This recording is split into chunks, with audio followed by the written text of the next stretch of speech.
Before we start the show, just a word from our sponsor, Undeniable Press. For all your screen printing needs, located in the Corktown district of Detroit, Michigan.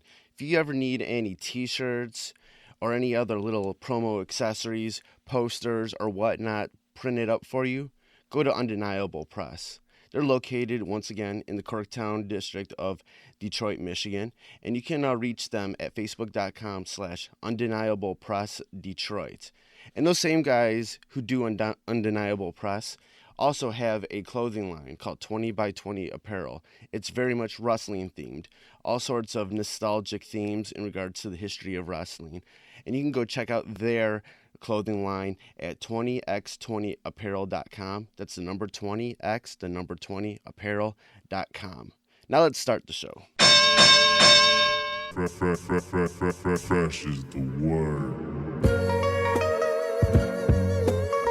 I'm Jim Duggan, got long wood for plenty hoes. I keep it fresher than fresh, but you already know. You suckers bummy, I'm money, I got a ton of flows. My weed loud like a motherfucking thunder roll. Your shit quiet like you ballin' on a budget though. We see your kicks and we laugh and yellin' what are those. You see me shining like a suit on puffy. You know my grindin' shit is too strong, buddy. That's why the dude call money. I be stuntin' like it's nothing at all.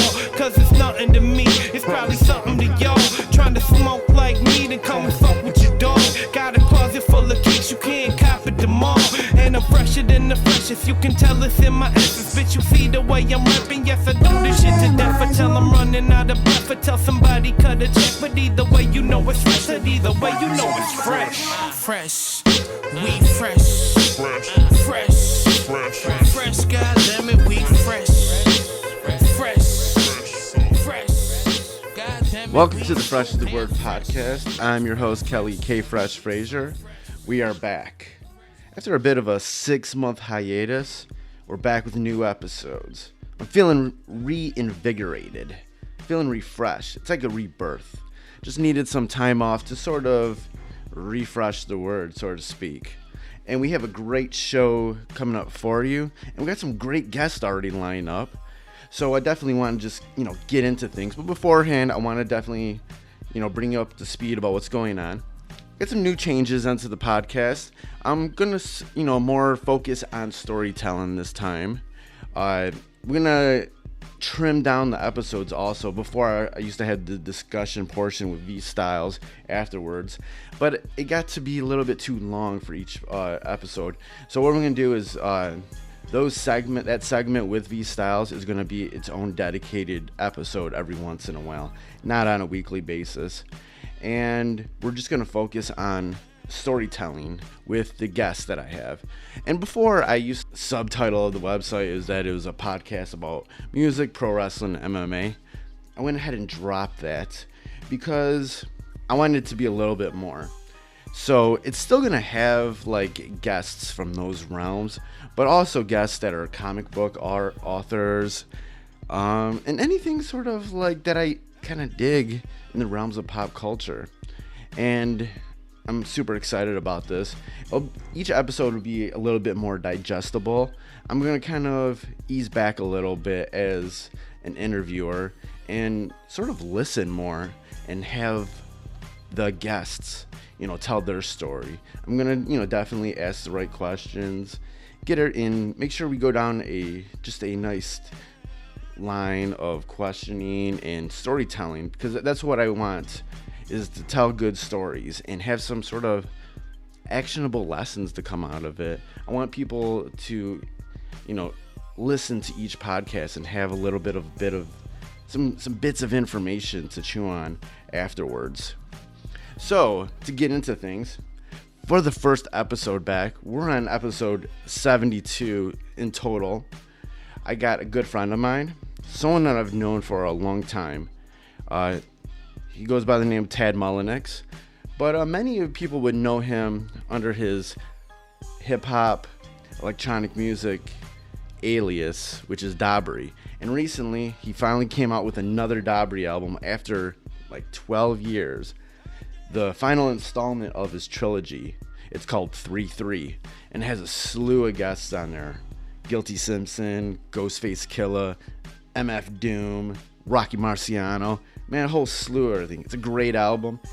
Touches on his history in all sorts of like sort of his sort of styles of hip hop. Really dope album. You'll hear songs that sound like some 90s like Smith and Wesson type stuff. Then you'll hear stuff that's a little bit harder and sort of electronic influenced. Really dope album. I first met Dabrye right after shortly after the release of his the first album in this trilogy, 1-3, around probably 2001, 2002. I remember the day like vividly. I met him at the yearly Movement Festival, the Movement Electronic Music Festival that happens at Hart Plaza on Memorial Day weekend. And I went up to talk to him, and he already knew kind of who I was, because at the time I was doing the website Renaissance Soul Detroit, which was sort of a homage to JD, aka J Dilla, and sort of the music that surrounds that sort of thing in Detroit. So he's definitely influenced by that. So he already knew about me, and we just like sparked a friendship, instantly. And I've always had a good relationship with everybody over at Ghostly International. That's the label that he puts the Dabrye albums out on. And I give a lot to the Ghostly International record label, especially the founder, the owner, Sam Valente IV. He's always been sort of like somebody. He's a visionary and somebody that I can always talk to kind of, get over little humps in my life. And he's always 100 with me. He's always straight to the point. He's never really a dick about it. He does it in his own like polite way of being able to get his point across. So I'm definitely it was definitely cool to talk with Tadd, to talk with Dabrye about the history of the Dabrye moniker, and along with the making of the 3-3 album, and how he's always sort of swam the waters of this sort of electronic hip hop style that he was an early influencer of, that molded so many other like people's careers, like everybody in the LA beat scene and all sorts of that type of hip hop and electronic based music around the world. He was definitely one of the early influencers, one of the innovators of it. So it was super cool to talk with him about that. Future, I'm going to do another thing on this podcast, and is also to announce the, future guests that I have. And right now I have guests coming up, including Michigan-based comic book authors Casey Pierce and Stephanie Menard. Also, another old friend of mine from the Renaissance Soul days is Pursuit Grooves. She's a electronic, Toronto-based sort of electronic soul house music producer. She has a new album out called Felt Armor. It's really dope. So, that's going to be one of the upcoming episodes. And then I was super geeked to get this interview. I'm going to have a upcoming episode with Chris Wolf. She's a professional wrestler, currently based in Japan, a part of the Stardom wrestling promotion out there. She's originally from the States, originally from Chicago. But and we talk about her childhood, how she became a pro wrestler, everything she did before the pro wrestler. So there's a lot of great content going on Fresh is the Word coming up. One of the things I definitely want to go back to is being very organic with who I interview on this podcast, and so that's why I'm reaching back to old friends of mine, my network from the past almost 20 years now in the music scene. And I'm also the people that I sort of just naturally meet along the way recently, whether it's in the music scene or going to comic book conventions or whatever. It's going to be a little bit more organic, a little bit more homegrown, because a lot of the previous podcasts, I think I was getting a little bit too much into the sort of press run sort of publicist bubble, and I felt like it was creating a little bit of a disconnect. And now that I'm, for the past, I think it's probably about 6 years or 7 years now, I've been I was a contributor for the Huffington Post, and recently they got rid of the contributor platform on their website. So I'm no longer going to be doing the, writing for Huffington Post. And I think there's part of me, just to be honest, is glad that kind of went away, because it was sort of a crutch. And I was using that to get also interviews for the podcast. But I realized that there was a disconnect there. Because even with the Huffington Post articles, the way they changed things over the past couple of years, there's a bit of an end user disconnect. Like, those articles weren't reaching a viewership like on their website. They were just kind of getting lost in the shuffle. And that's actually part of the reason why they got rid of the contributors platform, because it was getting lost in the shuffle, because they had so many contributors. And I felt it, and it really wasn't helping, matters really anymore. And it was actually just creating much more work for me to do, when I could have been focusing more on the podcast and reaching back to my core audience, to my sort of longtime network of people that I just met organically. So that's what I'm going to focus on more. And that's why I have Dabrye on this podcast, because he is somebody that I've known for a long time. So there's definitely history there. I want to have like history in sort of a much more organic sort of sense of everything with Fresh is the Word. Enough of me ranting. Let's get to the interview with Dabrye. Finally, we have a new Dabrye album coming out, 3-3, dropping on February 16th. This is the first Dabrye album in 12 years. Where's Dabrye been? Why the layoff? Well, I've been doing a few things. I had a lot of other projects going on, and there was a lot of reasons, really. Right. Why I hadn't been making hip-hop.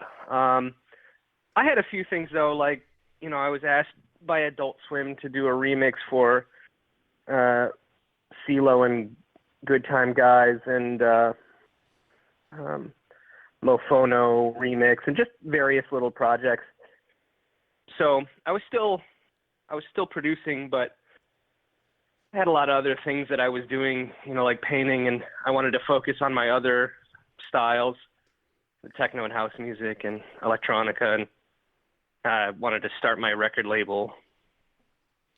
And so I was kind of tied up with other things, and also wasn't really sure what my next step was going to be after 2-3. Right. What was the first thing that you did or made for this album? The first thing I made for this album?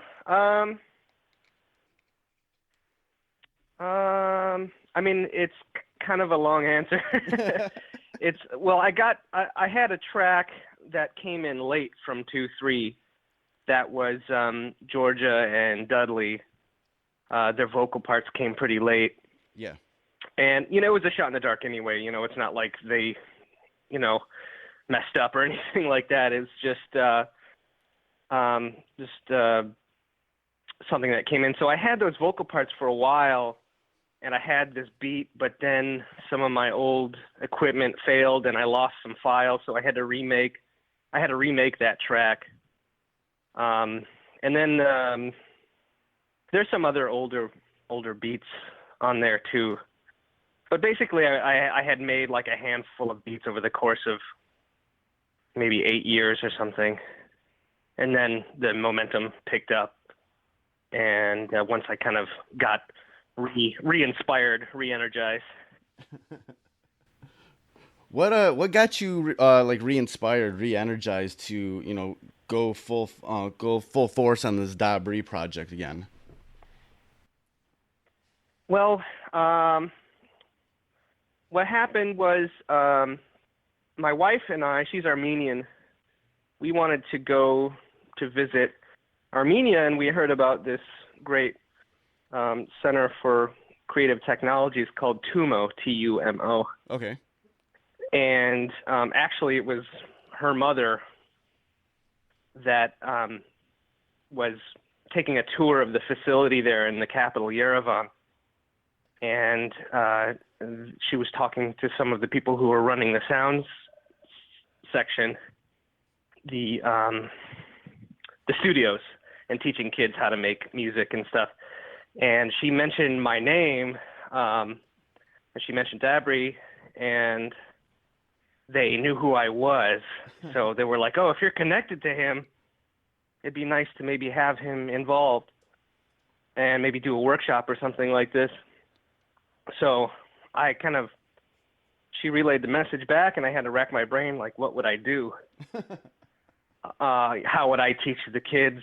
You know, what can I convey to them about hip-hop beats? And it kind of made me start from the beginning again and think about how hip-hop is made and what inspires me.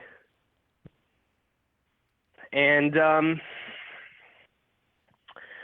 so it had me going back to my thinking about everything and going back to my influences and listening to those old records again, and that kind of reignited the interest and the ambition, and so that's how it came back. What did you what did you end up doing for this workshop? Well, I ended up teaching them how to make beats, basically. You know, they had Ableton Live there, so I basically went on the internet and taught myself how to use Ableton. And they had, it was 16 students, I think, and 4 to a group, and they have their little stations, and I projected the screen and, kind of told them how beats are made, how I make them, and what I think about when I need a beat to have feeling, how to make that happen. Great. Yeah, you mentioned through all of this, prepping for these workshops, about going back into your musical influences. What were your influences going into making 3-3?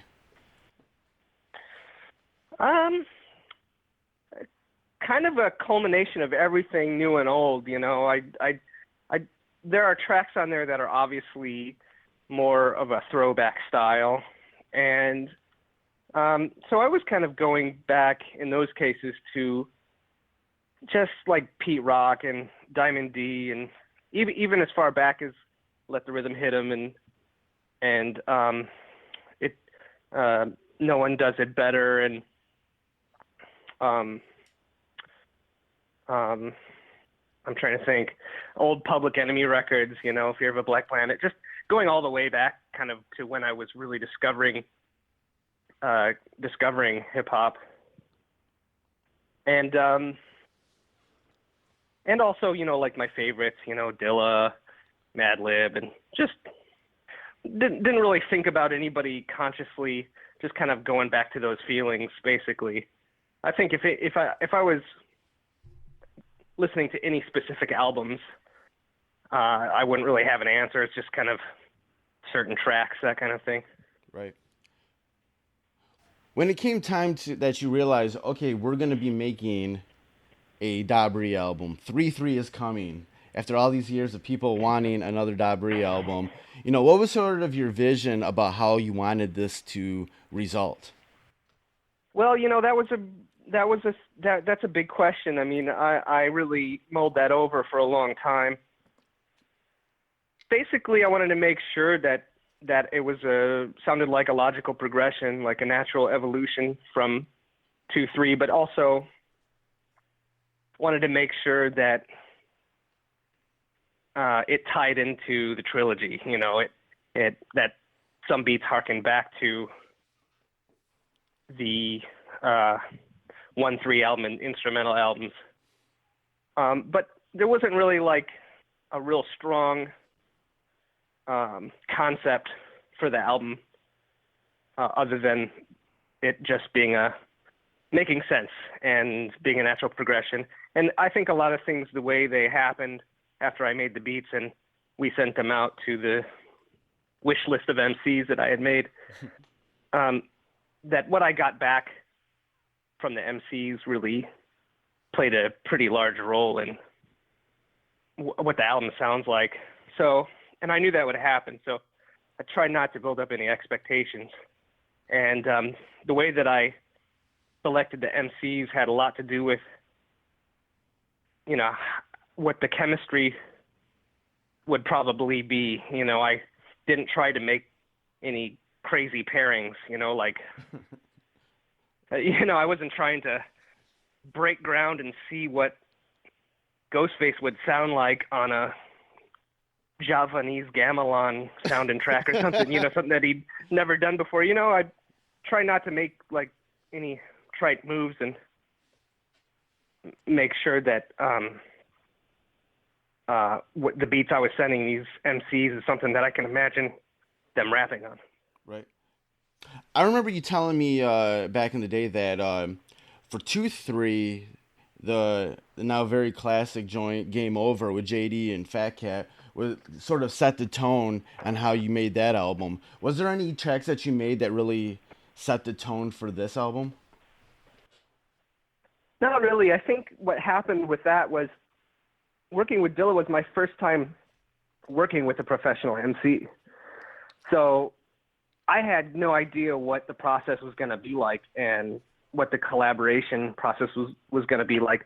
I mean, I had experience with friends when back in the, you know, late 90s when I was sort of a bedroom producer, you know, an aspiring artist. And we would just hang out and record very casually. But this was my first time getting something from a, you know, a legend, basically, and let alone a professional. So in that way, it really set the tone. But with this album, I felt like the beat tape that I had made more or less set the tone for the album because I was kind of already familiar with the process. And with the release of 3-3, there's going to be a box set that Ghostly's coming out with that has reissues of all the Dabrye releases, 1, 3, 2, 3, and instrumental. It looks amazing. When you sort of look back to the beginning of exploring this hip-hop side, you know, late 90s, early 2000s, with the release of 1-3, what really sticks out in your mind about that time? About the 1-3 era? Yes. After having released the album or before having released the album, or both? Before, after, around that time, anytime, that whole time. That whole era? Yeah. Well, I mean, that was a funny time because,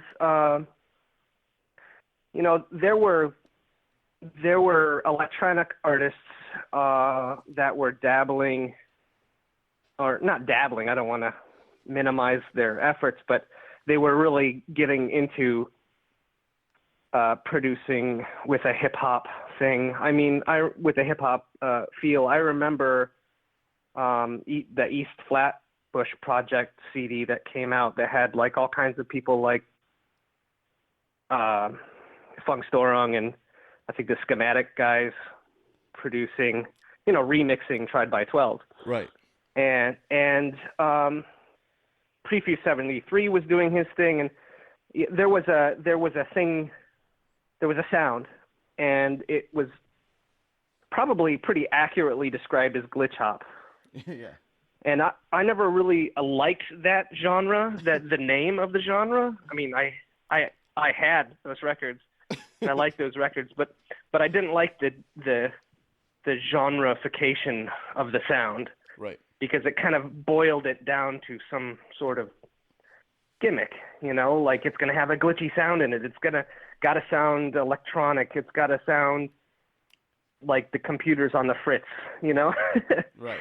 And I didn't really like that approach, and I felt like, I didn't like the sort of the theory that people were making about that sound, and the kind of the tropes that were coming out of that that sort of genreification, like just the ideas, you know, just kind of, I don't know, probably, I didn't like how people were distilling the sound, and I wasn't really sure, like as a style of music, I thought it was fine to listen to, but if I was going to be involved in it, did I really want to have that stamp on my record, you know, glitch hop record, you know, this is the next glitch hop artist, or, you know, and I felt that hip hop already had a pretty electronic side to it. I mean, going back to some of the earliest hip hop records, actually, you know, having a heavy Kraftwerk influence and everything. Yeah, definitely. And I was also way into the Love Movement album, and I had the instrumental album, and I played that all the time. So that was the kind of atmosphere. That was sort of my environment at that time. Those were my thoughts about going into this style. And I also have to add that, you know, I mean, as you know, Detroit has had electronic music in the forefront of its music culture, and we know a lot of people that listen to house music and ghetto tech and always have, that also like produce hip hop and stuff. And DJ Dez comes to mind. He makes great house records, and that's kind of like that's the atmosphere. How do you think you were able to sort of sidestep that glitch hop thing entirely, or to a certain extent, and sort of mold your own sound back with that first record? Well, at first it wasn't really successful, and people were calling it glitch hop anyway. Yeah. And it's fair, because there are a lot of, you know, technical tricks that happen, rhythmic tricks that happen throughout that album. You know, there are a lot of there's hesitation on the downbeat rather than a drop on the one. There's a lot of triplet play, and there's a lot of sampling of really like electronic sounds. And back then, I think that's more common now, but back then, if you had that in your music and you're making hip hop, you know, they were ready to call you glitch hop. And then eventually the LA beat scene came up and wonky came up. Yeah. And that was kind of the end of the glitch hop era, in my opinion. I'm not like a music historian, but that's kind of how I see it. Right. And yeah, I mean, I really didn't. I didn't really gun for. I could have tried to make strong alliances with people other than Prefuse 73, you know, and really pursued getting into a scene and building a scene, and maybe eventually I would have been more involved in Low End Theory and the LA beat scene and stuff. But yeah, I wasn't really sure how I fit in with everything. The funny thing is that when it comes to things like the LA beat scene and stuff that's been adjacent to that, you know, across the world, a lot of people point to you as being that sort of inspirational seed with the likes of Prefuse 73 and stuff that was coming out at that time. And the funny thing is that during this whole Dabrye hiatus, I know there's been a lot of fans, a lot of people that have been like, look, all these other people, even people at Ghostly probably pushing you to do this. We're like, look, all these other people are getting popular, getting rich off of this beat scene sound that you were one, the planting seeds of in their mind. You know, why did you sort of resist at that time doing this Dabrye stuff when it was such an in thing to do? And why did you wait to sort of come back on your own terms? I've always been that way. You know, I always needed to be on my own terms. I've got a sort of a, I don't want to say,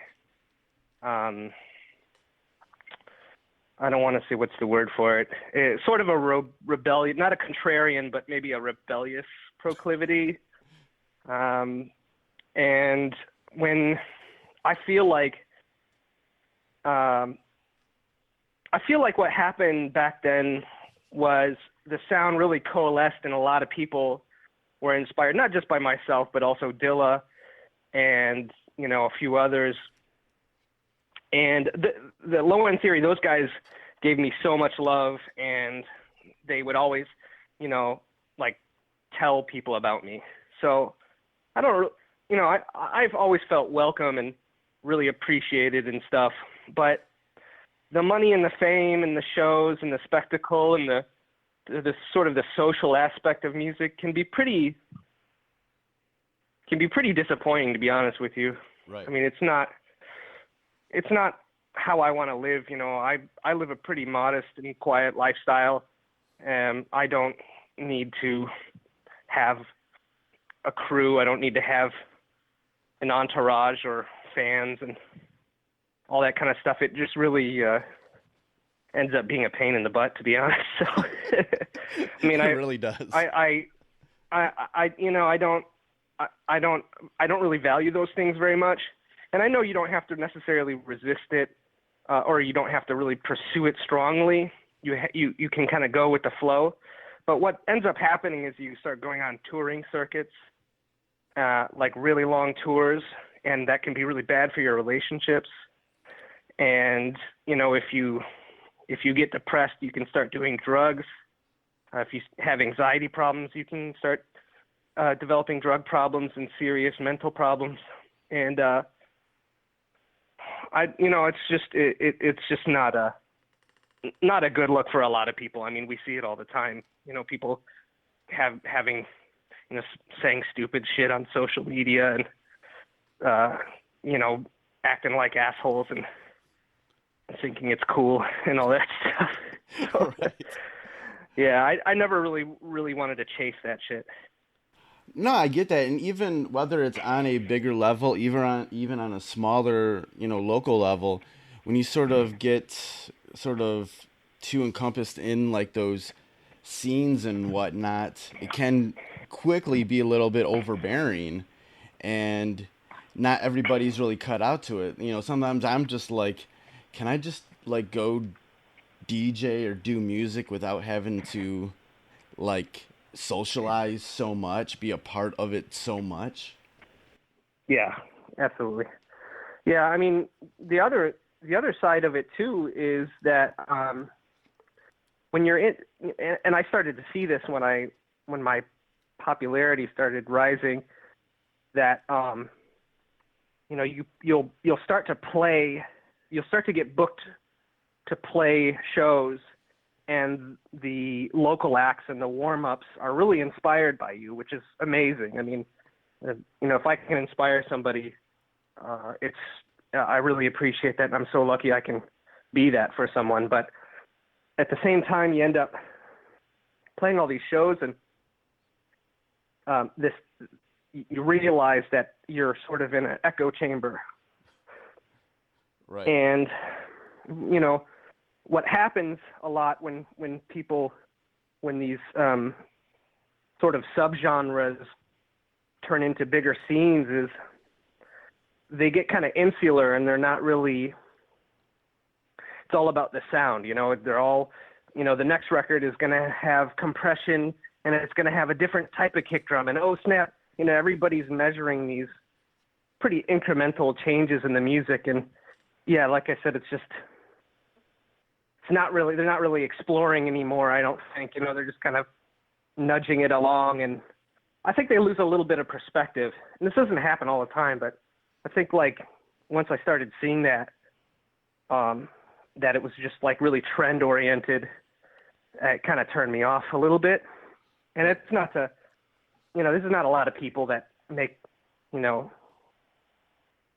terrible music in the scene. You know, I'm not like trying to say that the scene is whack or anything like that. It's pretty amazing how far people go with this sound, like the LA beat scene did. And, you know, if they find something that really works and it's really popular, it's going to happen naturally. So, yeah, anyway. So I'm not hating. I'm just saying it wasn't right for me. Or I wasn't really I take that back. I wasn't sure if it was right for me, and I didn't really understand my place and all of it, and I wasn't really sure how relevant my sound would be anymore. It seemed like the sound was really all over the place. I mean, in terms of its visibility, like everybody was really aware of it, and I just wasn't sure what I could add to it.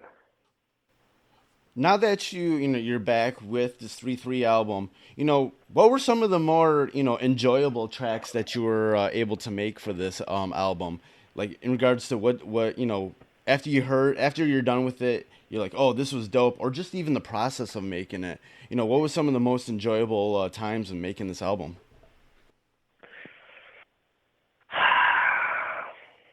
I mean, there were individual things. I mean, when I got Fat Father's stems, I kind of lost my mind. I mean, he's just so incredible, and he totally, everybody really killed it, but somehow what he did was like, so much like what I imagined it would be and beyond, it was just sort of, his vocals like legitimized the beat.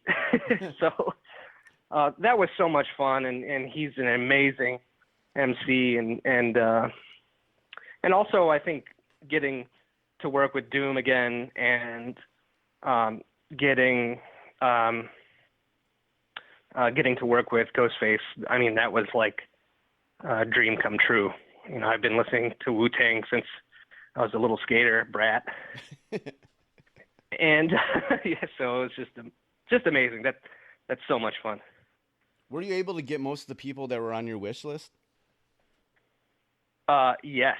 I mean, it was unreal. The Ghostly team and those Dart and those at Adult Swim that kind of got us connected and helped to support the project. They really came through. It was a lot of work, I could tell. But yeah, I mean, they got everybody. I think there was who was it? I think there might have been one person that we weren't able to get. And I can't even remember who it was. It might have been. I think it was Madlib. Like I wanted to get Madlib involved somehow, and he said, "Oh, I'm not really rapping right now. I'm trying to focus on production." So. And I appreciate that. I'm really moody too. I can't, I can't just do anything on command. I don't know that he's moody, but I can say that I'm moody. Right. And when it comes to production, I can't just say, okay, today I'm going to do this and go down there and do it, just because, someone wanted me to or invited me. So, yeah, I mean, it was pretty incredible. There were. I wanted to get Invincible and Finale and Tarak and other people involved that were on the previous album, but we were really got so many people involved already, and didn't want there to be too many redundancies with the previous LP. So understandable. Yeah. Well, how do you think that the Dabrye of now in 2018 is different than the Dabrye of 2001? Well, I think I've definitely gone more. Let me say, I have stepped away from sort of the tricks that I did in my beats. The triplets and the things that I mentioned earlier about just the rhythmic tricks and the glitchy tricks and stuff. That's probably the biggest difference. There were tracks back then that were pretty organic sounding, and even on 2-3, I started emphasizing the more organic sounding hip hop beats, and I don't really have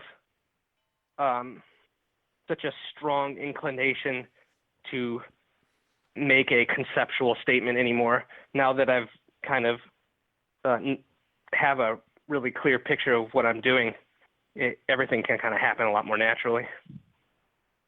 Like on the last album, you had this really big record with Game Over with JD and Fat Cat. It became a staple for, you know, an underground hip hop for years and years and years. You couldn't go to any sort of hip hop show without the DJ dropping that record. It was a big record, you know. Well, I mean, it was kind of crazy. You know, I don't get out much, so a lot of times I would hear it. You know, my friends would tell me, "Oh, I was at the such and such stage at Movement Festival, and the DJ played it, and you know, the crowd was rapping along with it or something, or there was a moment of silence during Dillah's part because this was after Dillah had passed." I mean, it's unreal. But the funniest thing, the thing I like the most about it is that my friends and my family really seem to enjoy name dropping me and stuff. And I get a real kick out of that because, you know, like, I mean, if you know me, I'm not like, yeah, I'm Dabrye, you know what I mean? Right. So, the other thing that really struck me was, I was doing a show, I was playing a show in, I think it was Toronto, and Invincible was emceeing, she was doing her own set, and Dez was DJing. And, you know, I had heard this before, someone saying, you know, people think that Dillah did that beat. And Dez said the same thing to me, and I said, with my sort of canned reaction, "Oh, that's okay." Thinking to myself, "No, that's fine. Like, I'm not looking for credit or whatever. You know, like that's fine. I'm not mad about that." And he said, "Well, you should take that as a compliment." And I was like, "Hell yeah, absolutely." I mean, that's kind of incredible, you know. So, I mean, more than the reach of that record was the fact that I could do something like that with someone I really admire, and Fat Cat too, and just see it get appreciated. Yeah, outside of, you know, all the Dabrye stuff, like you've, you know, mentioned earlier on, you do have like a slew of other things that you've been working on over the years. Recently you started your own label, Bopside. You know, how did that come about? Well, I had been making techno and house music and EBM, like industrial type stuff, under the name Charles Manier, the aforementioned stuff as JTC. And I felt like it wasn't getting enough visibility, and I had tried releasing this music on various labels, thinking with a theory that you know, I would have more visibility. Like, you know, if I released it on this Dutch label, you know, the music would reach their little niche audience over there in the Netherlands. Yeah. And, you know, I tried that all over. And what ended up happening was kind of the opposite. You know, I didn't feel like I was making any big statements, aside from the releases that were on Ghostly. They have great visibility, and they've had a great following, and people know to look there if they're looking for my music. But so yeah, I mean, it was kind of a struggle. You know, if you release music on a record label, they tend to have their own aesthetic that they want to stick to. So you can't really like say, you can't control much of the way it looks and all that shit. So I finally, and I'm an artist, I'm a visual artist too, so I thought, well, why don't I just start a record label? I can release albums, I can do all the artwork, and I can actually, you know, own a larger, the whole percentage of the music, like all the publishing rights and the authorship rights and all that stuff, and collect more in royalties. Now I know the label would have to start from scratch, and people would have to discover the label, but at least I would always have control of the material, and I could make it available for people, later on in life if people were interested, without trying to hunt down a record label and get their permission, right, and hunt down a record label to asking for royalties and all that stuff. So that's the concept. What's been the the challenges of starting your own label? Well, you have to have huge investments for publicity, and if you don't have that, all you can do is hope for some benevolent act on the part of the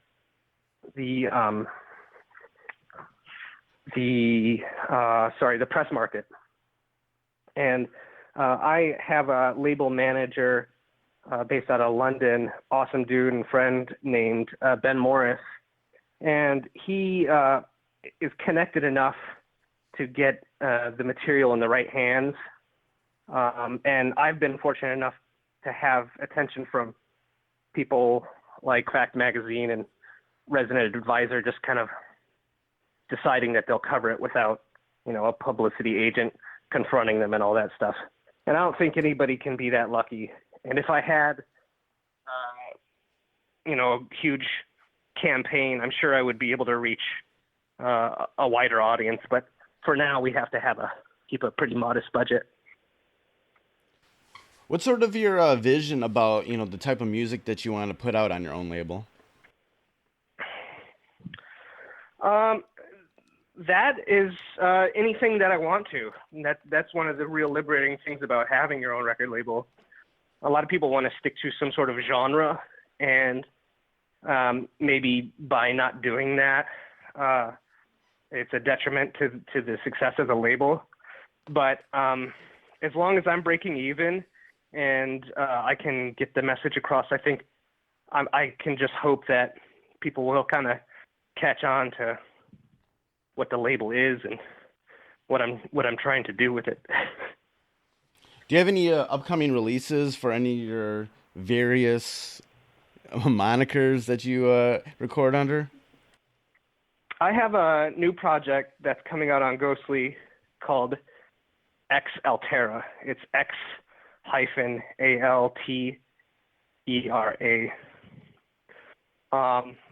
And it's can't say a whole lot about the project right now, but it's a sort of a hybrid of styles, and I like to think it's a new type of sound. Okay. Yeah. So I don't know when. I think it's getting mastered right now. And you were talking about being a visual artist, and I used to see you being a part of the Red Bull House of Art residency back years ago. How's the artwork going and everything? Artwork's great. I mean, it's a pretty quiet practice. I get to do it here at home and look out the window and listen to some music, and I got some attention thanks to Red Bull, and I managed to sell some work at that event. And this sort of a local institution at this point, a wine cafe / restaurant called Spencer here on Liberty Street, downtown Ann Arbor. They knew about me, actually. I think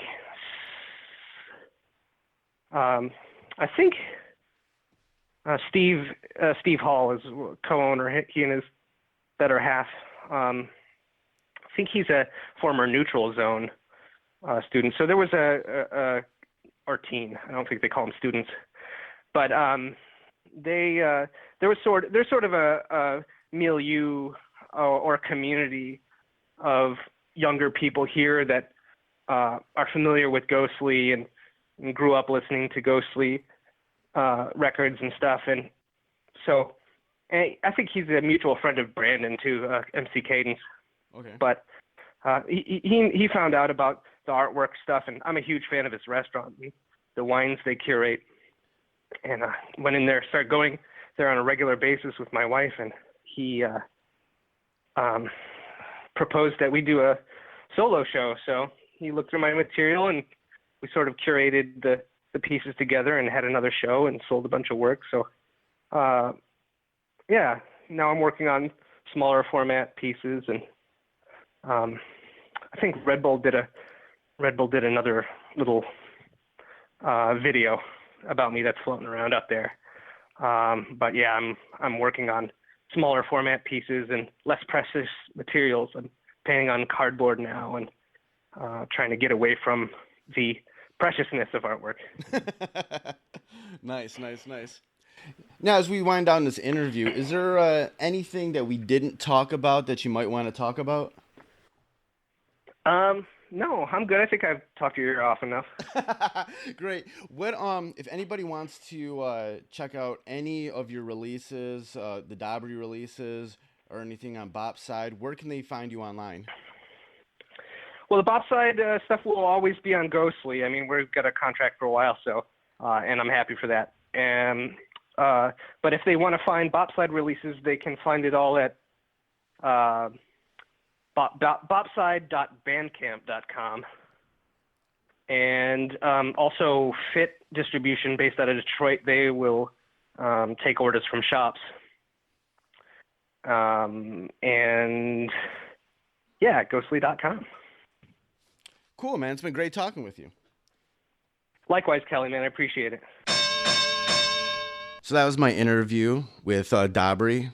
Special thanks to Tadd Mullinix, to Sam Valente IV, and everybody over at Ghostly for always, having my back, always been supportive of everything that I've done over the years.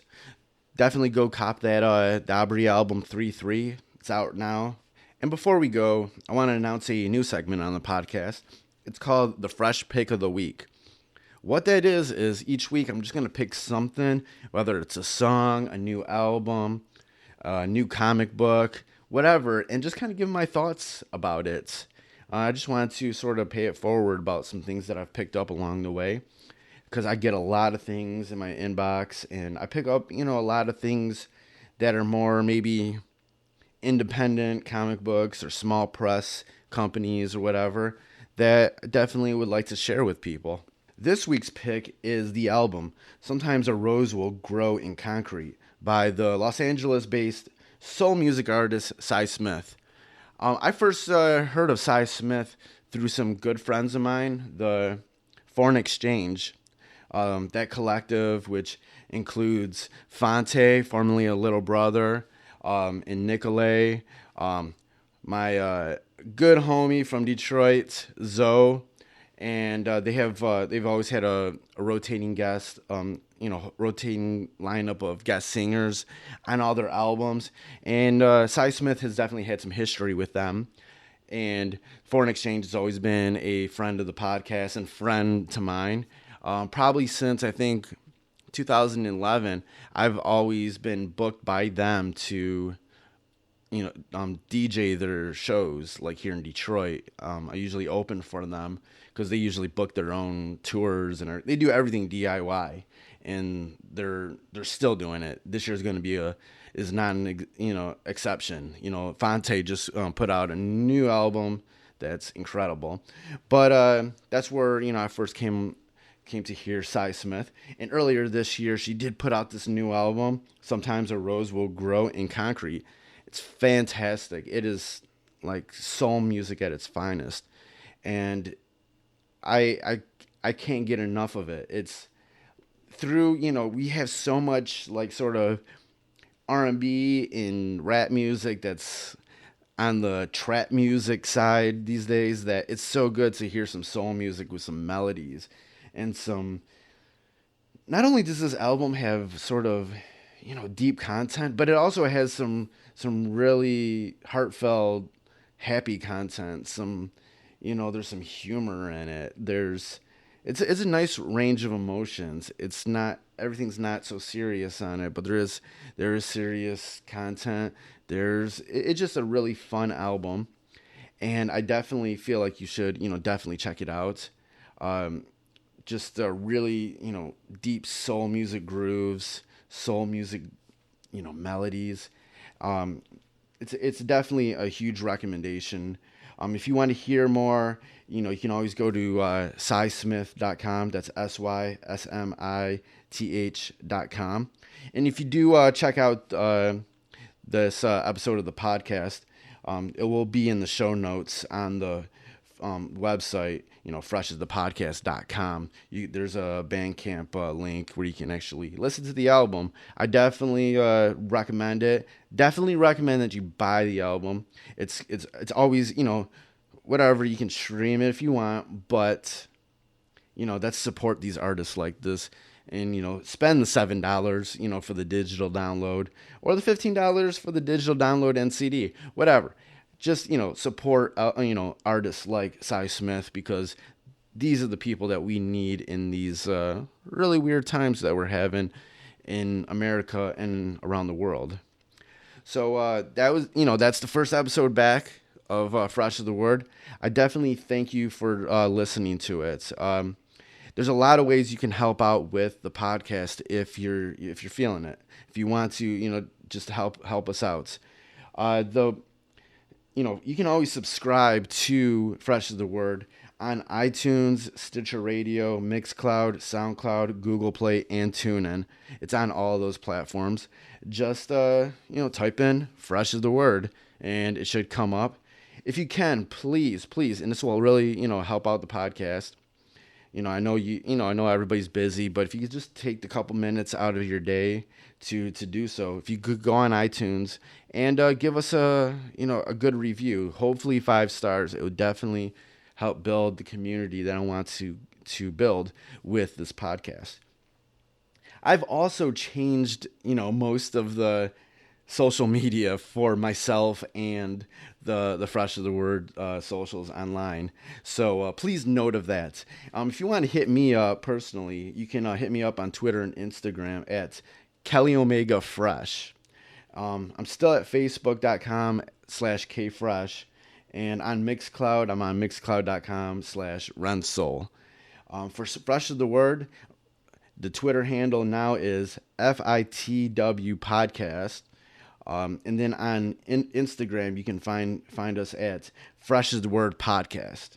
On Facebook, it's still Facebook.com/Fresh is the Podcast. And on SoundCloud, it's SoundCloud.com/Fresh is the Word Podcast. It would definitely help if you could just, share any of the links on the website, the new episode, the old episodes, the iTunes links, whatever. But please, give us, take that couple minutes and share the podcast with your friends or on your social media or whatever. So thanks for listening to Fresh is the Word. Goodbye and good night. Fresh is the word.